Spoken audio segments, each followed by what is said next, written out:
There is a very famous mystery called the Dyatlov Pass incident that occurred in the 50s in Russia, where you had 9 highly experienced hikers go out on an expedition and then not turn up at their rendezvous point. When a huge search party is launched and they're discovered, the circumstances under which they are found are truly baffling. I mean, you had people with clothes, some without. You had people that were mildly radioactive. You had people that were missing body parts. And none of it really fit the narrative that there had been an avalanche or that they had died of hypothermia. It was almost like something had attacked them, but we have no idea what it was. And so that mystery has endured for years, for decades. And so today's story is referred to as the American Dyatlov Pass incident because you have a group of people that go missing inexplicably and then are located under baffling conditions. And just like the original Dyatlov Pass, we know in today's story what happened to them for the most part. We just don't know why. But before we get into today's story, if you're a fan of the strange, dark, and mysterious delivered in story format, then you come to the right channel because that's all I do here, and I upload 3 to 4 times a week, if not more. And so if that's something you're interested in, I would encourage you to gently karate chop the like button and then subscribe to this channel and turn on all post notifications so you don't miss any of my weekly uploads. All right, let's get into today's story.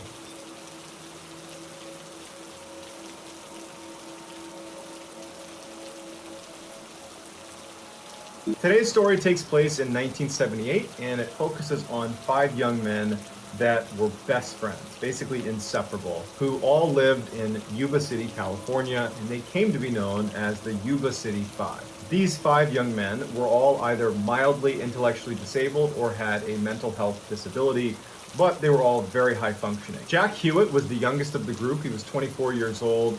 He was fairly uncomfortable in social situations and didn't do well around strangers, but around his 4 best friends, he blossomed and was incredibly funny and lighthearted and got along extremely well. Ted Wheeler was the oldest of the group. He was 32, and he kind of took a big brother approach to Jack Hewitt. He kind of looked after Jack specifically. Those two were very, very close.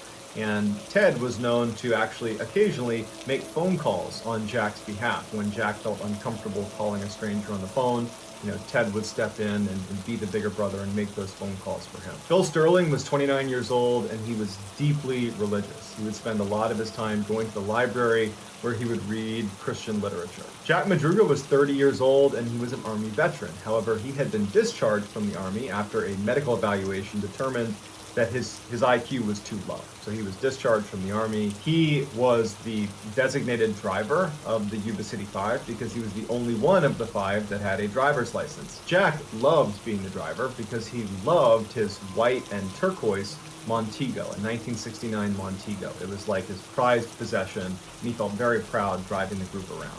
Last but not least, you have Gary Mathias, who was the unofficial ringleader of the group. He was 25 years old. He also was an Army veteran, and he as well had been discharged following a medical evaluation where they diagnosed him with schizophrenia. So he was discharged and he went back home to Yuba City to move in with his parents. Initially, when he came home, he really struggled. They hadn't found a good way to manage his diagnosis, but eventually his doctor found the right mixture of medications and treatment, and he totally stabilized. And in fact was able to even hold down a job working part-time with his stepfather in his gardening business. Now, what really brought this group of 5 men together was their shared love of sports, really basketball specifically. When they got together, they were either talking about basketball, watching basketball, or playing basketball. The Gateway program that they were all enrolled in, the Voc Rehab program, they had a basketball team. And so they all played on that basketball team, and they were super passionate about that team. In February of 1978, their basketball team, along with a host of others, were slated to compete in a tournament where the winners of this tournament would get a free trip out to Los Angeles. And so the Yuba City Five was so excited about this tournament. Their tournament was supposed to start on February 25th, 1978, but their favorite basketball team, UC Davis, was playing just 50 miles away from them in Chico, California, on February 24th, so the night before their big tournament.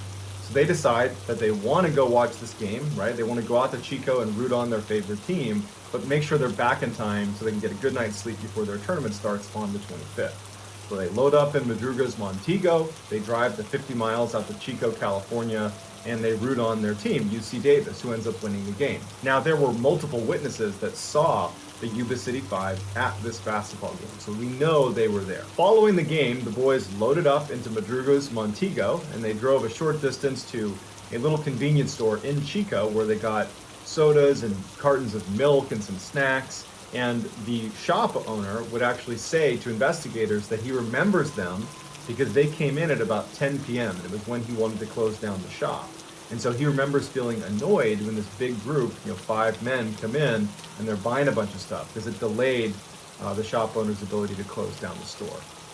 That sighting at the convenience store would prove to be the last time anyone would see the boys alive. So that night, some of the boys' parents had stayed awake to wait for their son to come home. And when they didn't, and it was starting to get late, the parents started calling each other to ask if they had seen their son, and no one had. And so not only was it strange because the boys always told their parents and loved ones where they were going to be, but the idea that they would jeopardize a good night's sleep before this tournament that they had been obsessing about just seemed very, very uncharacteristic. And so by very early the next morning, all the families called the police and said something is wrong. So the police officer in charge of the investigation was Lieutenant Lance Ayers.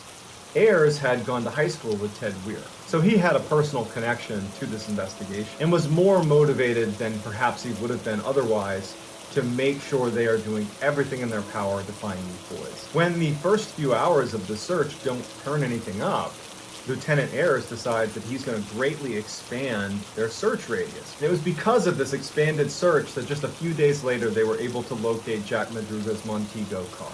Presumably, after the boys had gotten their snacks and drinks at the convenience store around 10 p.m., they would have been driving straight back to Yuba City because they had that big basketball tournament the next morning. But the car was found 70 miles away from Yuba City, away from Chico, up in a remote forest on a dirt road. The families of the boys had no idea. They couldn't even speculate why that car would have driven up that access road into this remote forest. There was no reason they'd be going up there, at least none that the families would have any understanding of. In addition to the strangeness surrounding why it was 70 miles away up in some remote forest, it also didn't make any sense that the boys had abandoned the vehicle. Even though it was covered in snow, there was no indication that it had been stuck in snow. There was a quarter tank of gas, so it didn't run out of gas. There were no keys in the ignition, so when the police had to hotwire it to drive it back, the car ran just fine. So there was no mechanical issues or any engine issues. They literally put it in park in the middle of nowhere and got out and left. They looked inside the vehicle and all that was in there was some wrappers and cans and cartons from the snacks that they had presumably been eating since they left that convenience store. But no keys, all the doors were shut, one window was down slightly, and some wrappers. That was it. So the search shifts to now looking exclusively in the area that this car was found. And over the first couple of days following the discovery of the car, they're looking everywhere and there's no sign of the boys. And then unfortunately, a massive snowstorm rolls in and basically covers everything to the point where it's impossible to search. And they had to abandon the search until the early spring when the snow had melted a bit. During this waiting period, the families of the boys put out rewards, were requesting information from everyone and anyone that had it.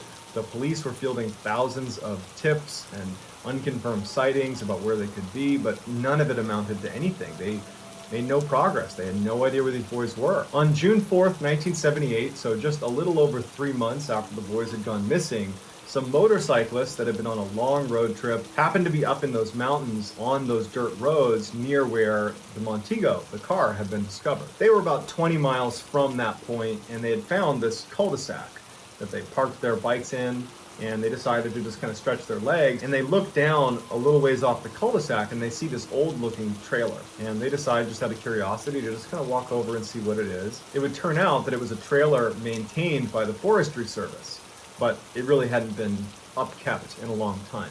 And so as they're walking over, they see that one of the windows has been broken, and they think, okay, it's more than likely abandoned, and they think they're just going to open the door, poke their head in, and just see what's in there, just purely out of curiosity, because they're kind of in the middle of nowhere, and they're just curious. They go up and they open the door, and they're immediately hit with this horrible, horrible smell. And they shut the door, and they're like, I don't know what's in there. It smells like death. It would turn out that it was death. It was one of the Yuba City Five. It was Ted Weir, who was the oldest of the group, who looked after Jack, who was the youngest of the group. It was his body. The mystery really only deepens when you go inside the trailer. Ted Weir was found wrapped in 8 blankets on this bed inside of this trailer. His feet were badly frostbitten and gangrenous. He looked like he had lost about 50% of his body weight, and he had growth on his face, like his beard, that showed he'd been laying there almost certainly for about 13 weeks. Ted had died from a combination of starvation and from exposure to the elements. But in the trailer, in plain sight, were loads of fire-making materials. You had paperback books, you had kindling, you had matches, you had firewood. In addition to the fire-making material, there was additional clothing, heavy clothing, like for cold weather. There was lots of food, like sea rations, military sea rations, where you can basically pop it open and you have some food, enough to feed someone for at least a year. So there's food in plain sight, there's fire-making supplies in plain sight, and also there was a propane tank out back that was basically full, that if they just turned it on, they could have turned on the heat inside of the trailer, and then you would have had heat for quite some time. But there was no signs that any of these supplies were ever touched. Now, one could potentially make the case that perhaps Ted, lacked the common sense to make a fire and to use up all the resources that were right in front of him. But Gary Mathias, his shoes were inside of that trailer, and Gary was in the Army. And I was in the military, and I can tell you that the number one thing you're taught, pretty much no matter where you go in the military, is how to survive. You're taught to be resourceful and to use things in front of you to stay alive. And it just seems very strange that if you had Gary in there, that he wouldn't have immediately started a fire, or at least instructed the group to start a fire and eat the food, turn on the gas tank. Those are things that are just basic life-saving skills. A day after Weir's body is found inside of that trailer, searchers discover Sterling and Madruga's remains located approximately 11 miles from where the car had been located. Their remains showed signs of significant predation. Animals had gotten to their remains, and so there wasn't much left of them. But from what was left, investigators were able to determine that both had passed away from hypothermia. 2 days after Madruga and Sterling's remains are found, Jack Hewitt's remains are found as well, 2 miles from the trailer where Weir had been found. And Jack Hewitt had also died of hypothermia. So 4 of the 5 have been located, leaving Gary Mathias, who to this day has never been found. The only thing that investigators discovered was about a quarter mile away from the trailer where Weir was found. They found a bunch of blankets and a flashlight. It seems like that could have been where Gary at one point had been, but they don't know for how long, and they don't know where he went after that. So in addition to wondering where Gary went, you've got to ask yourself, why did these 5 men drive 70 miles out of the way the day before they knew they had this big basketball tournament that they were not about to jeopardize? Why did they drive 70 miles away onto a remote dirt road in a remote forest? Why did they then suddenly park their car, turn it off, take the keys out, shut the doors, and then hike 20 miles in the dead of night in a snowstorm to some random trailer, and then get in the trailer where there's ample food, there's ample blankets and additional clothes, but use none of it and die over a 13-week period from starvation and exposure? Why? And so there's many theories as to why this happened, ranging from, Gary Mathias is somehow responsible and that's why we haven't found him yet, to they simply took a wrong turn and that's how they wound up in this mountain in the middle of nowhere.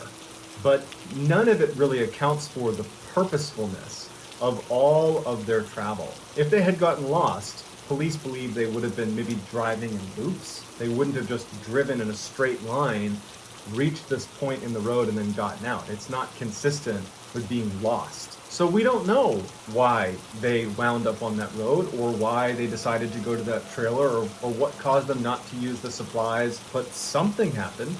something forced them to do this, and to this day, we don't know what it was. So I'd love to hear your theories as to why the Yuba City 5 did what they did. Give me your best theory, and I'll do my best to go through and respond to as many as I possibly can. If you like this story and you want to hear more like it, I post stories like this 3, 4, 5 times a week. And if that's something you're interested in, I would encourage you to gently karate chop the like button and then subscribe to my channel and turn on all post notifications so you don't miss any of those weekly uploads. If you want to get in touch with me, you can send me a direct message on Instagram where my handle is johnballin416. Also, I'm very active on TikTok where my handle is Mr. Ballin, just like my YouTube page. So wherever I see you, I just appreciate your support. It's really been a blast making these videos, and it just means the world to me that so many people are as interested in these stories as I am. So thank you all for your support. Thank you for watching to the end of this video, and until next time, I'll talk to you soon.